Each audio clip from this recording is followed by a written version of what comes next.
You're listening to The Okanagan Reader, where we present readings of short stories and other works that have been released under a Creative Commons license by their creators.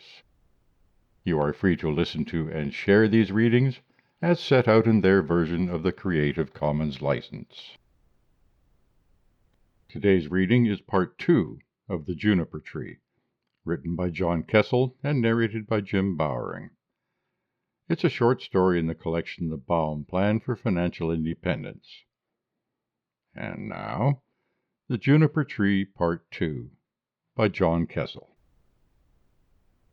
Roz and the others climbed down the zigzag path from the lava tube and through the farmlands to the park. Beneath strings of colored lights hung in the trees, men and women danced to the music of a drum band. Naked revelers wove their way through the crowd. Both sexes wore bright, fragrant ribbons in their hair.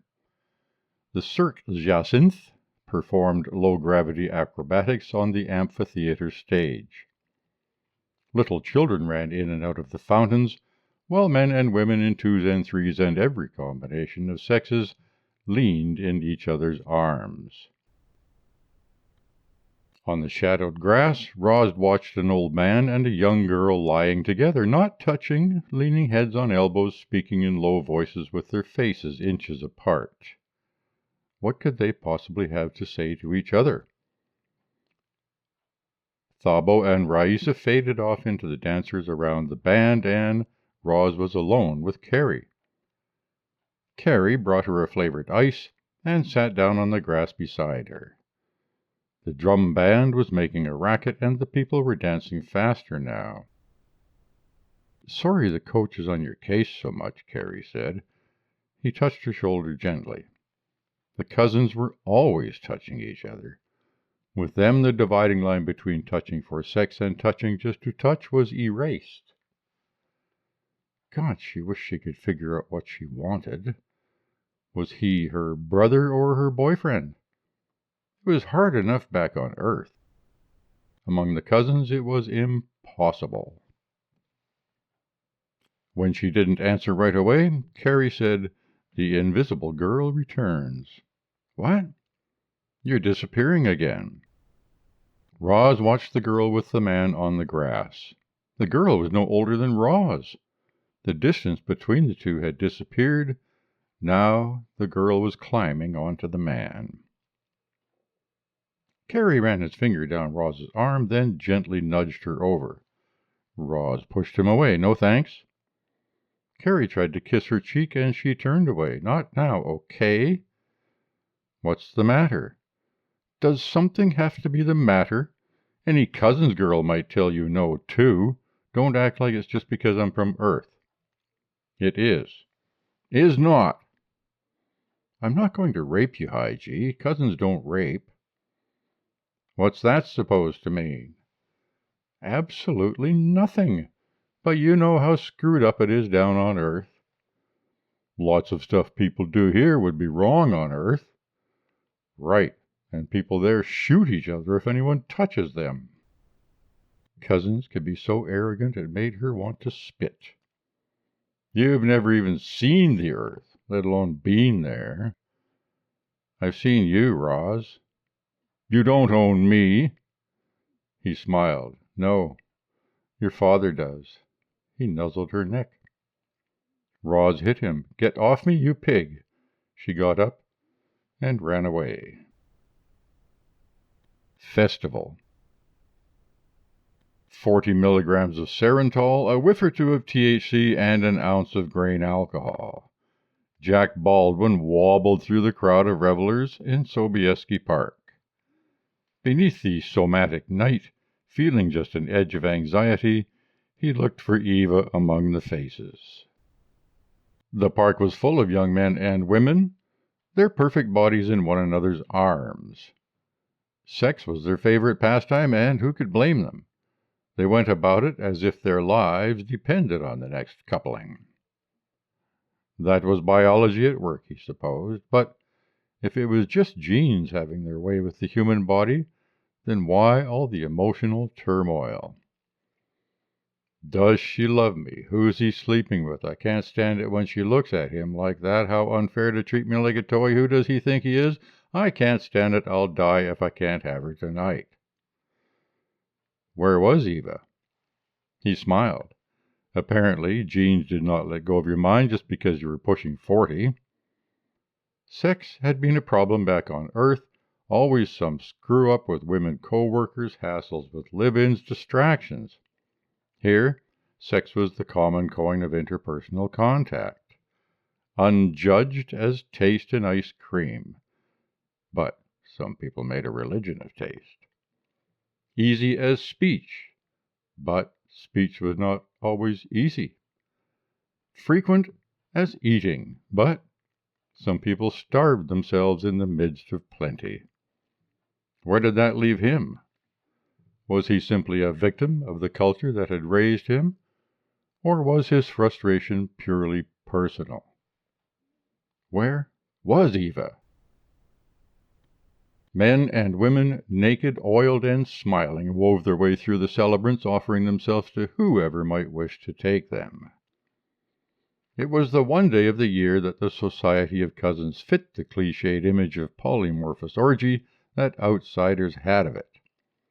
One of them, a dark young woman, dark as Eva, brushed her fingers across Jack's cheek, then swirled away on one luscious hip. But Eva was taller, more slender. Eva's breasts were small, her waist narrow, despite the softness of the belly that had borne Carrie, and when they made love, her hip bones pressed against him. She was 40. There was gray in her black hair. This girl dancing by could satisfy his lust, and perhaps, if he came to know her, would become a person as complex as Eva. But she would not be Eva. The combination of idealism and practicality, the temper that got her into trouble because she could not keep her mouth shut.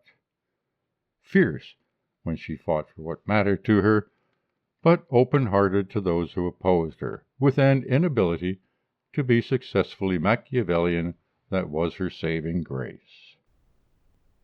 He had met Eva a month after he and Roz had arrived at the colony. Jack was working on a new nematode that, combined with the gene-engineered composting process, would produce living soil from regolith more efficiently than the tedious chemical methods that had been used to create Fowler's initial environment. His specialty in nematodes had been the passport for him and Roz into the guarded cousin society, the last available bridge after a succession of bridges he had burned behind them. He certainly had not planned to end up on the moon.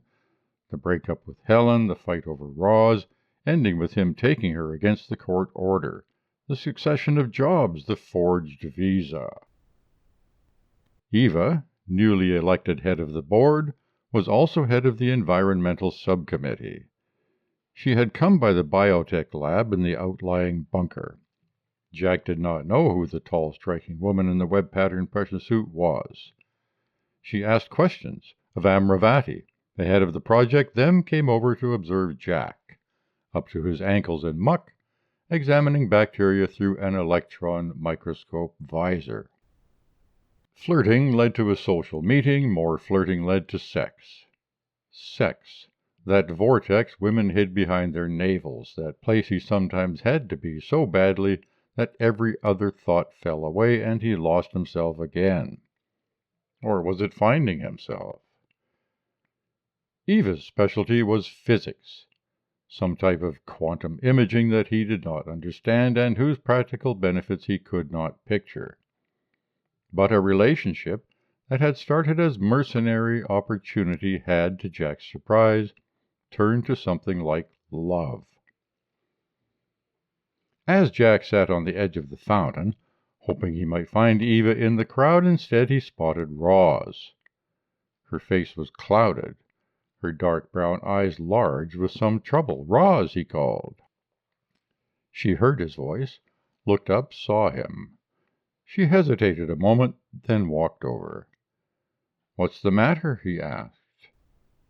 "Nothing." She sat down next to him. She was bothered by something. Across the plaza, two of the acrobats juggled 3 children in the low gravity the way someone on Earth might juggle bean bags.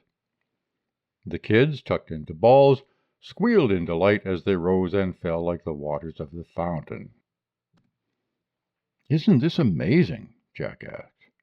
"Amazing, Dad, that's very perceptive." "What?" "This place is disgusting. Look at that old creep there, feeling up that girl." "The cousins do things differently."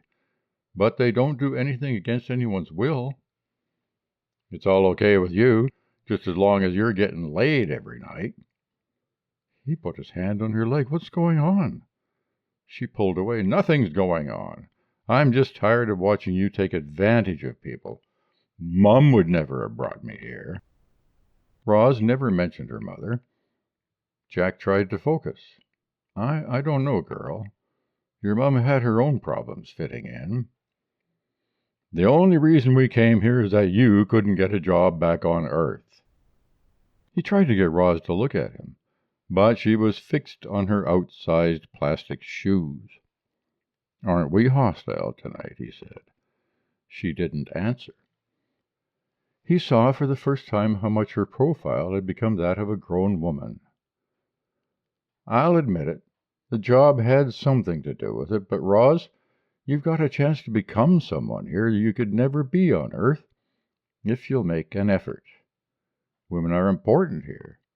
Hell, women run the place.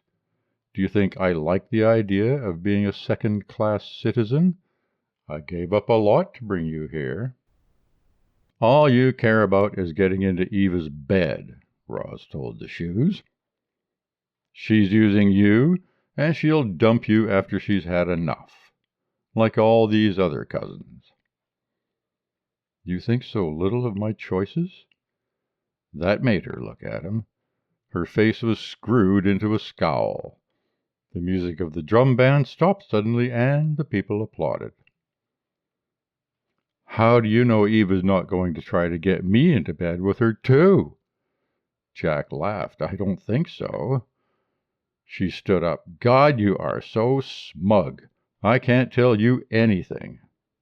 "Roz, what is this?" She turned and stalked off. "Roz," he called after her. She did not turn back.